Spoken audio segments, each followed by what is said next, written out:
안녕하세요. 2023년 새해가 밝았습니다. 모두 새해 복 많이 받으시고요. 올 한 해도 말씀과 함께하는 한 해가 되었으면 좋겠습니다. 자, 기도로 오늘 비탐성 시작하겠습니다.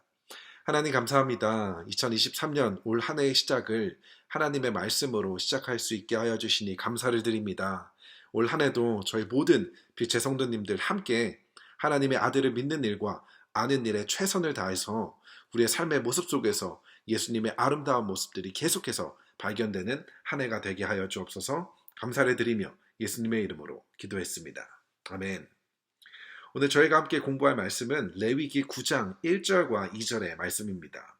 저희가 3주 만에 다시 레위기 말씀으로 돌아왔기 때문에 오랜만에 돌아온 만큼 짧게나마 지금까지 공부했던 레위기의 말씀을 복습해 보려고 하는데요. 먼저 1장부터 5장까지 이스라엘 백성들이 지켜야 하는 규례들, 1장에서 시작된 번제, 소제, 화목제, 속죄제, 속건제를 어떻게 드려야 하는지에 대한 내용을 우리가 함께 공부했고요.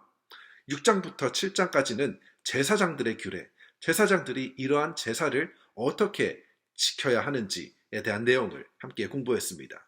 그리고 8장에서는 제사장의 위임식이 있었는데요. 그리고 오늘 본문인 9장에서는 드디어 제사장이 첫 번째로 하나님의 말씀대로 올려드리는 첫 번째 제사가 등장을 하게 됩니다. 오늘 본문 1절과 2절 보도록 하겠습니다. 1절과 2절입니다. 여드렛째 되는 날에 모세는 아론과 그의 아들들과 이스라엘의 장로들을 불렀다. 모세가 아론에게 말하였다.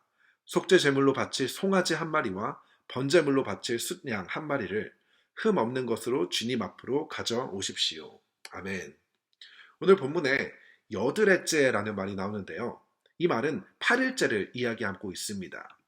8장에서 제사장 위임식을 7일 동안 진행을 했었기 때문에 이 위임식이 끝나고 난 다음 날, 바로 8일째 되는 날이 오늘 본문에서 이야기하는 여드렛째 되는 날인 것이죠. 그렇게 제사장 위임식을 마치고 난 다음 날 모세는 아론과 그의 아들들과 이스라엘의 장로들을 부릅니다. 그런데 오늘 본문에 제사장직을 담당하는 아론과 그의 아들들 이외에도 장로들이 등장을 하는데요. 여기서 이야기하는 장로들은 나이가 조금 있으신, 어떻게 보면 이스라엘 백성들을 대표하는 사람들을 의미하고 있습니다. 이렇게 이 제사장의 직을 수행하는 자리에 장로들을 부른 이유는 크게 두 가지로 볼 수가 있는데요. 첫 번째는 이 장로들이 백성들의 재물을 가져오는 역할을 감당했기 때문입니다. 그리고 또 다른 이유는 아론의 제사장직에 대한 증인으로서 이 장로들이 참석한 것이기도 한데요. 이렇게 이스라엘 백성들을 대표하는 장로들이 참석한 자리에서 아론의 첫 번째 제사장 직무가 시작이 됩니다. 그런데 이 제사장이 이스라엘 백성들을 위한 제사를 드리기 이전에 자신을 위한 속죄제와 번제를 드리게 됩니다. 그런데 아론은 이미 8장에서 제사장 위임 기간 7일 동안 매일 속죄제, 번제, 화목제물을 드렸음에도 불구하고 제사장 직무를 수행하기 직전에 다시 한번 이 속죄제와 번제를 드리게 되는데요.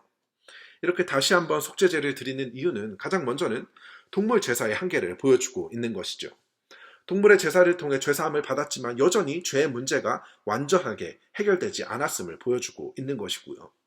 더 나아가 하나님의 직무를 수행하는 제사장으로서 이스라엘 백성들을 위한 제사를 드리기 이전에 가장 먼저 자신을 다시 한번 돌아보고 죄사함을 받아야 한다는 것을 보여주고 있는 것입니다.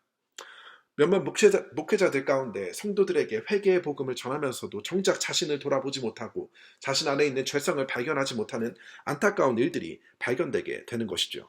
그렇기 때문에 우리는 늘 자기 자신을 먼저 돌아보고 회개의 자리에 나가는 것이 그만큼 중요하다는 것입니다. 그리고 이러한 과정에서 특별히 오늘 본문에 아론이 속죄 제물로 바치는 동물에 우리가 집중할 필요가 있는데요. 아론이 속죄 제물로 바치는 동물은 바로 송아지입니다.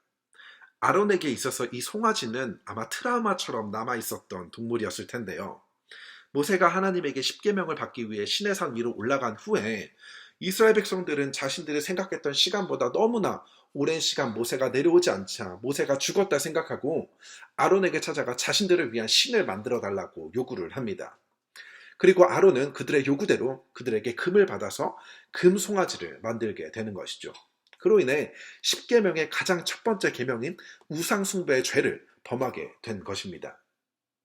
이러한 트라우마가 있었던 아론에게 송아지를 바치게 함으로써 하나님께서는 결코 제사장으로서 아론이 자격이 없음에도 하나님의 은혜로 제사장직을 할 수 있게 되었다는 이러한 겸손을 깨닫게 해 주신 것입니다. 그리고 그와 동시에 송아지를 속죄제물로 바침으로써 아론의 마음속에 늘 자신을 괴롭혔던 이러한 트라우마처럼 있었던 이 죄가 용서받았음을 가르쳐 주고 계신 것입니다. 오늘 아론의 제사장직을 수행하기 이전에 자신을 위한 속죄제물, 번제물을 드리는 모습을 통해서 하나님의 일을 시작하기에 있어서 내 자신을 먼저 돌아보고 내 죄사함을 받는 것이 얼마나 중요한지를 깨닫게 해주고요. 또 더 나아가 이 말씀을 통해서 우리는 늘 우리가 누구였는지를 기억하는 것이 중요하다는 것입니다. 우리 역시도 결코 하나님의 자녀가 될 수 없는, 하나님의 자녀가 될 수 있는 자격이 조금도 없음에도 하나님의 은혜로 예수님을 통해 하나님의 자녀가 되었고 하나님의 자녀로서 이 땅에서 살아갈 수 있게 해주셨다는 것입니다. 이 사실을 우리가 기억할 때에 우리는 하나님 앞에서 더욱 겸손하게 되고 더 나아가 우리가 받은 그 은혜에 더 감사할 수 있게 되는 것입니다.